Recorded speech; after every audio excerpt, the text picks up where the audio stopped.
So thank you very much for coming along. That's quite exciting to see quite a few faces here. You never know when there's 3 sessions if you're going to be speaking to yourself, but you know, I'm used to that. So that doesn't bother me much.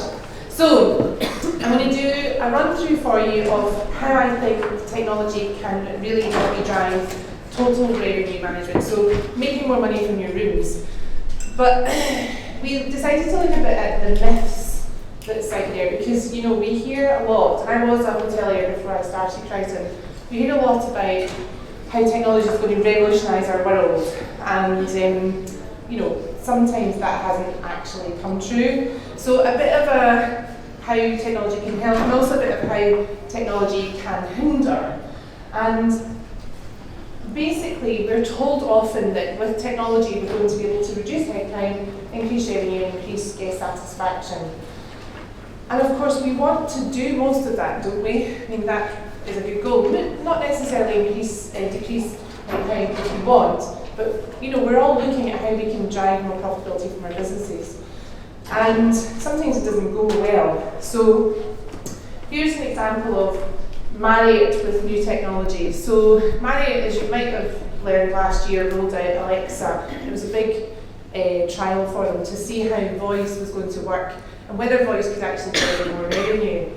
And now it didn't go so well, and their staff were really, really concerned because their unions thought that Marriott were rolling out Alexa to remove the concierge services and basically to make it the case that staff wouldn't be in front of guests as much as they were to begin with. And you know, we are hospitality providers, and mostly when we recruit people into our businesses, unless you're in the back office, you're told that you're going to be speaking to staff all the time, speaking to guests all the time, that you want to be someone who wants to speak to folk all the time because that's going to be your job. So the staff in Marriott really kicked off about it, and across all of their US sites, the unions were working hard, and they approved a strike, which didn't go ahead. But what's happened in Marriott since is the unions have negotiated that before technology is introduced into the hotels, they consult with the union to see how Marriott are going to use it, what the benefits are for the guests, but also for the staff. And the staff are trying to say to Marriott, how about looking at how you can help us do our jobs better so we can get back to hospitality, rather than just throwing technology into the room. Now, anecdotally, if you speak to Jim Cockle from Old Stocks Inn, he introduced Alexa into his hotel, but he had to take it out again because 50% of guests who arrived phoned immediately and said, I've turned off Alexa, can you take her out? And on the panel I was on when we were talking to Jim about this, there was a chap from the Watson AI company, and he said that in their house he had friends, one who's Russian and one who's Croatian, and in their house they only speak to each other in Russian and Croatian, so that Alexa isn't listening to them, which seems a bit extreme. I don't know how to break it to them that I'm pretty sure Alexa speaks most languages, and probably pretty well, so I'm not sure that their goal of Alexa not listening to them is working. So basically, what you need to think about is that technology should be introduced to help you do more with the same amount of staff, or do the same amount of work with less staff. And I think if you're going to introduce technology into your hotels, the most important thing is explaining it to your staff, training your staff. If you look at the pain points that hoteliers mention when you talk about anything, not just technology, it's how you keep up with staff training. Because as we all know, if your staff don't know how to use something, it's very unlikely they're going to talk about it, guests, and it's not going to be embedded. Now, here's the next thing. This hotel, it's Japan's Hena, which means strange, is just random. It's a couple of minute video, I will stop it, but what I want you to think about here is that they introduced velociraptors on reception. I don't know what was going on, that's probably why it's called the Strange Hotel. And they also introduced robots to help with carrying bags and all that sort of stuff.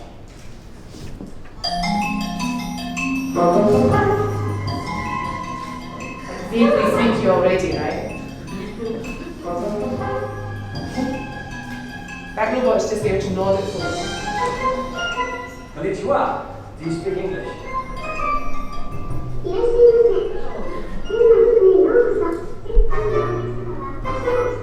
guess no. No. Okay, well, let's try the next receptionist. Velociraptor coming Who turns out to be a dinosaur. What does that say about a receptionist? And he does speak my language.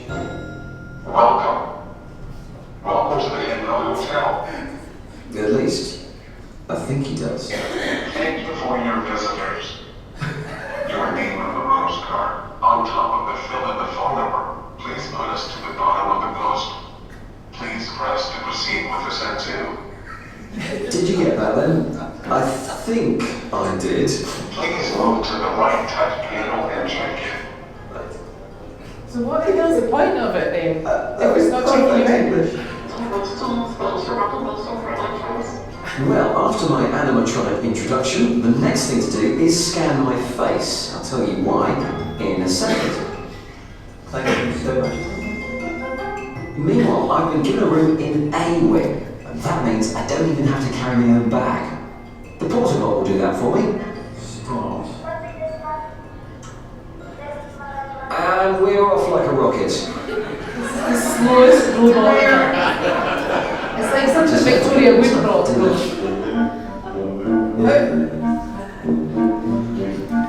Seriously?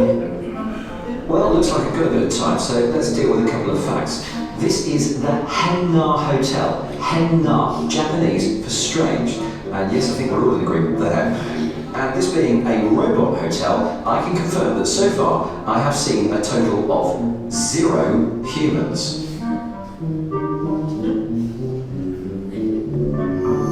Now here's the next coolest thing. Facial recognition to get you into the room. But not if you're in a wheelchair, just to point out.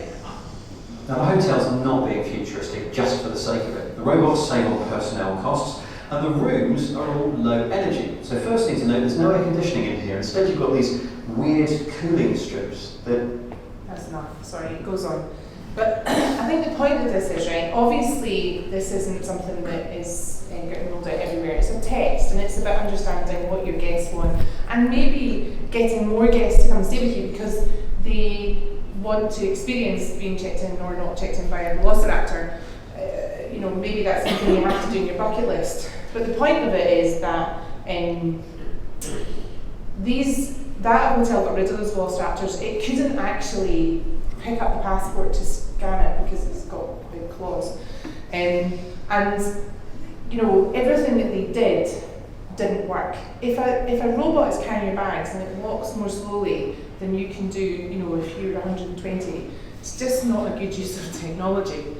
The next thing, and some of you will have heard about Handy. So Handy hit our market in 2012, and it was about free calls to guests, free calls and free data, because at that point it was very expensive for guests to make calls overseas. And at that point, particularly American and Australian guests really loved the hotels had Handy in the room. But what happened was WhatsApp came along, and as you all know, WhatsApp, one of the things you can do is make free calls if you're on Wi-Fi. And at that point, Wi-Fi is coming more and more and more. You know, it's now, as you know, one thing that you need in your hotel more than almost anything else. And it was a freemium model to begin with, but the argument was it was an improved guest experience and it would help you sell more. There was adverts and all that sort of thing in their guest information. But they spent 200 million and then they ran out of money because they couldn't make it pay because the change in technology with WhatsApp meant that hoteliers weren't seeing the value. And it's a real lesson for me in how do you manage your hotel and the technology you put in when things are changing so rapidly that you can hardly keep up with the pace. And quite frankly, you're hoteliers, so you have to keep up with technology but not look forward and see what's going to come down the line. And finally, in things that can kind of go wrong with technology, I think we do sometimes oversolve a problem. I was in a hotel last year where the curtains and the lights had been tied to the tablet, but the tablet had obviously been stolen previously, so they had attached the tablet to the lamp. The lamp was on the bedside table, which meant to open and close the curtains and to turn on and off the lights, I had to kneel down. I mean, apart from the fact I nearly broke the curtains because I didn't realise that to begin with, that is not a good guest experience. And I think sometimes you just want a switch. And you might want it to be a super cool looking switch, but just a switch that helps you turn on and off lights if you need to have to go for a wee in the middle of the night is a very good thing. So don't try and oversolve. We did some research this year around about what guests actually want from hotel technology, and we had a big sample, almost 4,000 people. This is just a bit of data around about the guests who responded. So, as I say, almost 4,000 people. 45% of them travel 2-3 times a year, and the other 45%, I know that's not 100, some people travel to loads, but 45% travel 4 times a year. So actually quite good in terms of repeat visit. 46% stayed in 4 to 5 star and 47 3-star. 36% regularly use a hotel app, 47% an airline app, and 57% some sort of transport app. Over 50% had at least one hotel app on their phone. Business travellers, that went to 78% having 2 or more. More than 50% were happy to download multiple hotel apps. That goes to 61% for business travellers. 68% thought less than 5 minutes was acceptable to start in a hotel check-in queue. And they mean on a Friday afternoon at 5 o'clock. And that goes to 71% for business traveller. So what they said was 62% of them wanted to use a digital door key, and that goes to 69% if you're a business traveller. 53% wanted loyalty programs, 35% wanted self-check-in, and actually only 29% check-out, which tells me that they don't trust us when it comes to them leaving and us charging us correctly. And then there was some video streaming and speakers, and I do think actually streaming to TVs, we're going to see huge growth in that over the next couple of years. 18% wanted in-room tablets. So they're not asking for robots. They're not asking for people who speak multiple languages. It's not in their horizon yet to look for that sort of thing. There is technology in homes, as you know, which is, we're all concerned that actually our hotels aren't delivering the same sort of technology as homes are delivering. But actually the use case for technology in your home is much stronger because you're going to implement technology, you're going to use it all the time, and it's going to help you. Whereas in a hotel, you'll stay in it for a night, 2 nights, 3 nights. You want less technology, you want ease of use. 74% of them said that they would download an app for your hotel, for your favourite hotel if they had one. And again, that went to 79% for business travellers. There's some other statistics here around about what guests are looking for. So the millennials that we keep talking about, and I suspect this number will only grow when it comes to Generation Z, they're happy for you to track their digital patterns if it means that they will have a more personalised experience. And 70% of them want to use their smartphone to speed up check-in and services, and then 49% would be persuaded to purchase relevant offers from mobile push notifications. And the Hotel Executive Report talks about a standard 18% increase in room service orders per made via mobile. So you're looking at what is it that we can do to help our guests spend more money. And then you've got guest expectations being set by chains. So by the end of next year, Marriott and Hilton will have rolled out a digital key in every single one of their hotels. It's mandated. And Accor are following suit. This digital key is coming, and that's actually a much better experience than it was a couple of years ago, where if you used it, you might have thrown your mobile phone out the window and had to go to the bar afterwards. But you look at why are the chains introducing digital key? Why are they interested in self-check-in? It's not just about the fact that it's good for the guest. The fact is, if your guest has a hotel app, they book through it. So Marriott are now at 1.7 billion. By the way, that number's from last year, so I bet it's higher now. And Hilton are now 20% of their bookings through the app. So they're both really focused on the technology that's already in the guest's hands, and what it can do for them as well as what it can do for their guests. But quite often when we're looking at technology as hoteliers, we're trying to figure out what's in it for us. And Hilton and Marriott have done that. And I always say to people, it's not about what technology you need, it's about what are your business goals and how can technology help you support that. And that's actually the most important thing when it comes to looking at how you can leverage technology to drive more revenue. Now, I speak to hoteliers all the time, and generally what they tell me is that they want to increase profitability. Now, that might sound like, I want to have more bookings, I want to increase occupancy, I want people to book direct, I want to increase my in-stay spend through my F&B or my spa and my golf. But also, of course, we care about our guest satisfaction, because if they're satisfied and they can return, they will. And if they can't return because it's been once in a lifetime or it's the other side of the world, hopefully they'll tell their friends. And as we all know the power of referral, if you think to Frank's slide around about how many times people are looking before they book, we all know that TripAdvisor's in there, right? If they're looking at your hotel, they want to know what others are saying. So Forbes reckons that with all the competition that's going on in the market and the political instability and what's happened in the UK around the pound, all over the world, there's more competition because there's more money in the world right now that needs a home. And so people who know nothing about hotels and a hotel market are building hotels because they're like, we'll put it in a hotel, it'll be great. So we've all got this growing competition coming towards us, as we know that is impacting on ADRs. And in some cities, you know, if you look at what's happening in Manchester and Belfast, they're having 4 times supply hitting the market. So you've really got to think about how do we sell more to people who come. And this is what Forbes is saying. The biggest growth opportunity for the next 2 years for hotels has got to be during stay. How can we get more money out of them? So technology helps with that.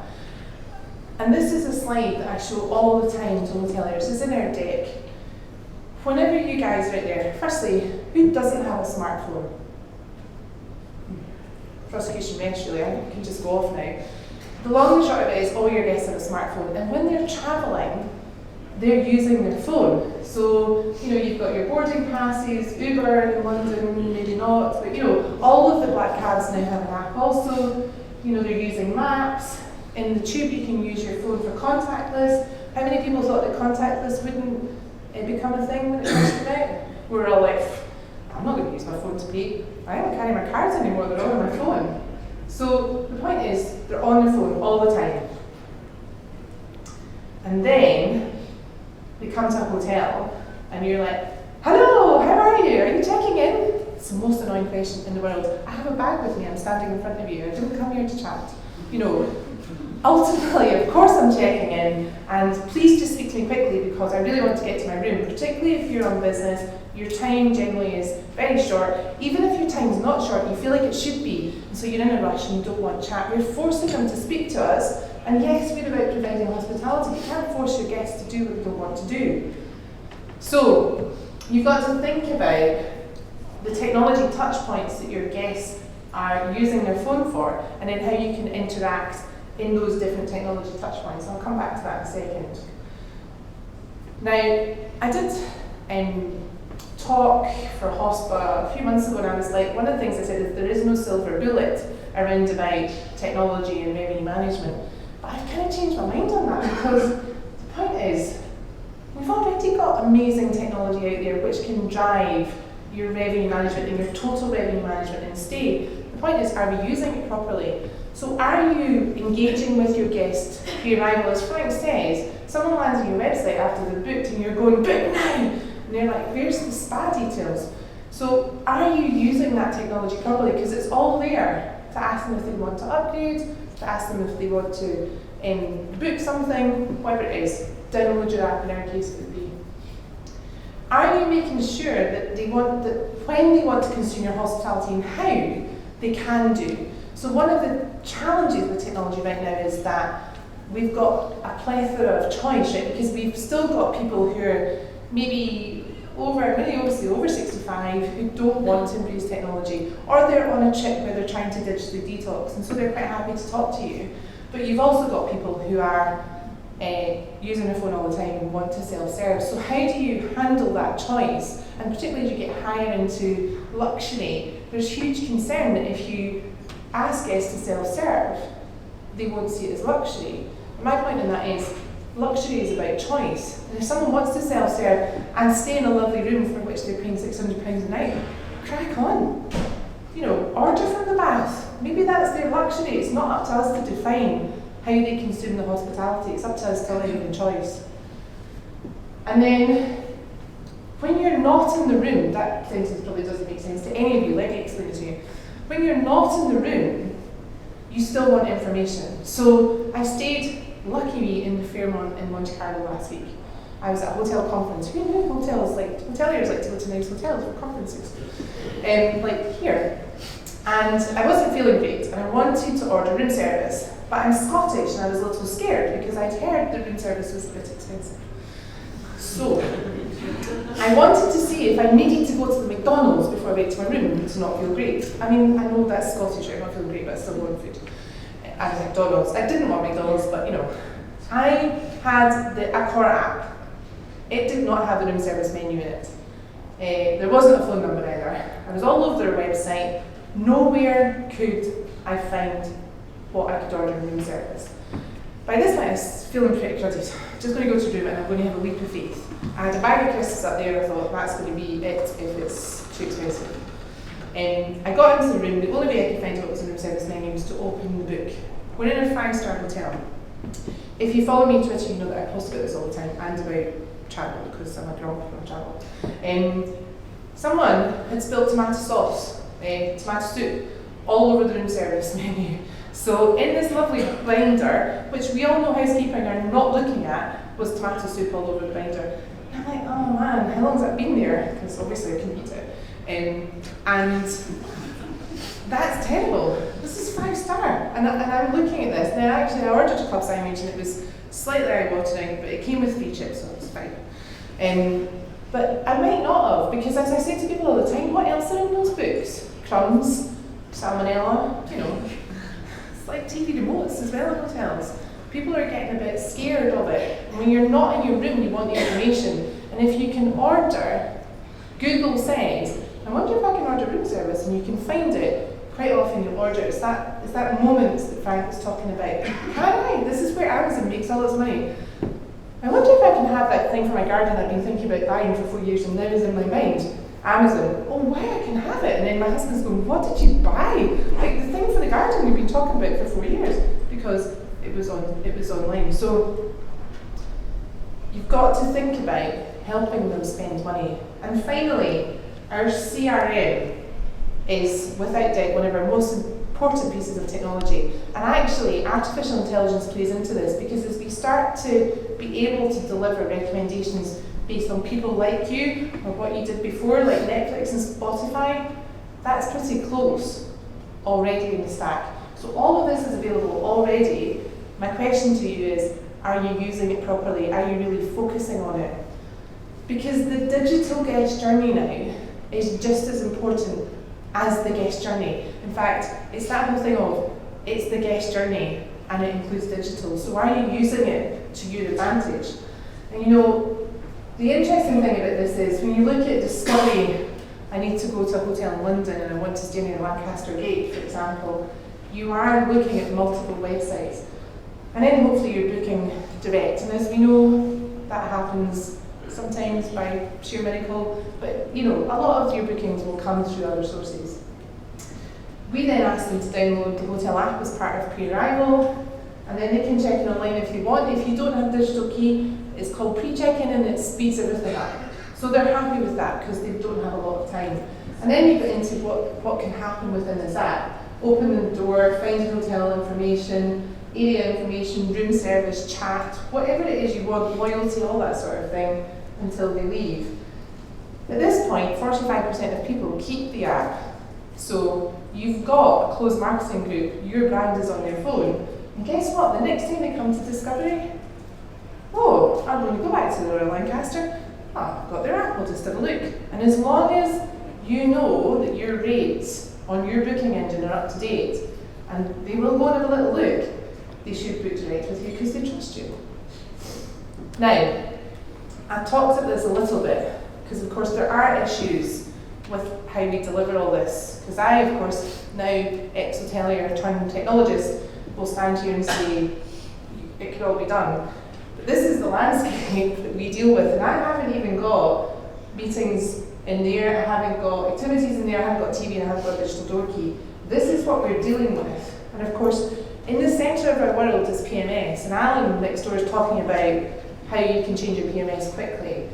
The problem for me with hotel technology is that really the guest should be in the middle of this. And if we think about how everything interacts with the guest so that we collect data, that would be much better for us. And some of the new PMSs are getting that together with that. We're looking at how guest-facing technology and some of the operational systems can really drive revenue for you in your hotels. Just a couple of slides on Criton, of course, as you would expect. So what we do is we help you have a white labeled guest app into which you can put the guest-facing technology that you want. And that's the important thing, because it's about building a digital guest journey for you and your guests, because it's hugely complex, take you back to that slide, to deliver this if you've got all these different systems, and that's really what we do. The point is, once the app is in your guest's hands, and I'll come on to case study in a minute, you can make money from them. Now, just a quick ROI calculator, and some of you will be revenue managers, so you're going to like my sums, I think. So, I've said 100 rooms, £120 ADR, and it's 76% occupancy. What we're saying is in this hotel, 40% of guests will download the app, and actually quite a lot of our hotels are now well over 50%. And of that 40%, 20% will spend an extra £26 in stay. That's 6 people. That delivers almost 60 grand to your bottom line. You're then saving 2% in commission because, and that's growing every year. Hilton, 20% of bookings through the app. So we've got customers now who are over 2% in bookings. You're saving money on your directories, you're saving money on putting all your menus, you're making your room look lovely because instead of having all that bits of paper and soup all over your room, you're actually just having a nice card. And you're saving a bit of time, because we all know everyone goes, I need to change the room directory, and then people run and hide and scream and talk about, oh, I think we should do that in 2 years' time because it's too hard. But the impact of that is 80 grand on your bottom line, and you've hardly had to spend any money on that. You're making your technology work for you. So, 2 of our customers just now, Auchrani is a resort in the lovely Isle of Arran in Scotland. It's got 106 rooms, a couple of lodges. Since they went live, over 15,000 downloads. Now more than 1 in 2 people, so that's over 50% are downloading the app. Their restaurant menus are their most visited page. They're seeing increased app bookings and spending on other services. And they're just about to adopt location-based services so that you can actually send your guests a message when they're in stay. And that might be an offer, but it might just be, we've got space in the children's club this morning, particularly for them, that's what they're interested in. Park Farm Hotel, amazing place, just went live last month. They emailed their database and said, hey guys, we've got an app. And if you download the app and you click on the competition button and you fill in a short form, you can win a stay. In their first 2 months, 1,900 downloads. They've got 55 rooms. And the top page is a competition, but over 60% then went to look at the upgrade page. Now we don't have stats yet on what's happening there, but you can already see it's going to make a big difference in terms of revenue. And again, they've just adopted location-based push notifications because they know that guests want to receive timely information. It's the only thing I have switched on in my Hilton app. I want to not know what's going on in Aruba right now because I'm not in Aruba. But I want to know what's going on in my hotel now because it might be useful to me. So it's a gratuitous shot of our new system, which is lovely. It launched last month. I'm not going to talk about that right now. I'm running out of time. So, in summary, can current technology drive trade power? I said to you, I believe it can. And it does if you work with it properly. And it doesn't have to cost the earth, because probably most of these systems you're already using, but are you using them properly? And you don't need to be a technologist, but it does need to have focus. So nothing, as you know in your hotel, works unless you actually pay attention and really make it work for you and your guests. So it's about an incremental move to this. What of these systems have I got and am I using? How do I get guests to interact with them more? We say put them all in one place because guests don't want to have different interfaces. And then what can I learn? So if you're getting people downloading the app from the database and asking all of your staff, all of your team, what do you think? Because it's not about what you think, it's about your guest. And one of the things people say to me is, I'm not sure that my guests, my demographic would be interested in downloading an app. And you know, I started this business 3 years ago. When I started, I was polite. now I just go, this isn't about you, quite frankly. This is about your guests. And hoteliers go, oh yeah, you're right, because we are not our guests. We start our hotels thinking we'll deliver what we think is the best way, but then we have a lot of different people arrive and we know it's going to be different for each of them. But you've got to know your personas and you've got to know what suits. So we, Austrani in particular, want to decrease their demographic. And so they've introduced the app because they want to be seen to be embracing technology and sustainability, right? So every time you redo your book or put a bit of paper under the door or have a card on the door asking folk to order breakfast, younger folk aren't fussed about that anymore. Don't forget those Google moments. Can guests find out information quickly and can they spend? Have you got something on their phone that allows them to order? Because Amazon uses Google moments a lot. We all view technology as operational, so we think about operational efficiency and how that can be better. Actually, for guests, technology is about choice and knowledge. Finding out things quickly is what they want, and being able to choose how and when they interact with you. And that knowledge helps them spend money, which, as we know, is amazing and good for all of us. And if you're going to go towards personalisation, you're going to need data. And the easiest way to collect data is from integrating all of your technology systems. I was speaking to a CTO yesterday who now has a data lake. I mean, I don't know what that is yet. I'm going to find out. And I was like, are you going to dive into it? And he was very excited about diving into his data lake. That's where we're going with this. But the point is, you don't want big data, you want insights. Okay. So, I'm going to finish up, and then if anyone's got questions, we've got a little bit of time. What we do is simplifying digital transformation in hotels. We help hotels deliver the perfect digital guest journey, and we maximise in-state revenue. My challenge to all of you when you go back to your hotels, rather than getting involved in, oh God, I've got so many days left to make my target, how can we get more money from people when they're staying here? How can we use the technology we've got and really leverage it and put it in front of our guests to make sure that every single person spends a little bit more money? Because if they do, that is going to increase your total revenue management. And that is my finishing slide for you. So thank you for coming along. As I say, always scary to be one of three. And if anyone has any questions, I'm really happy to take them now.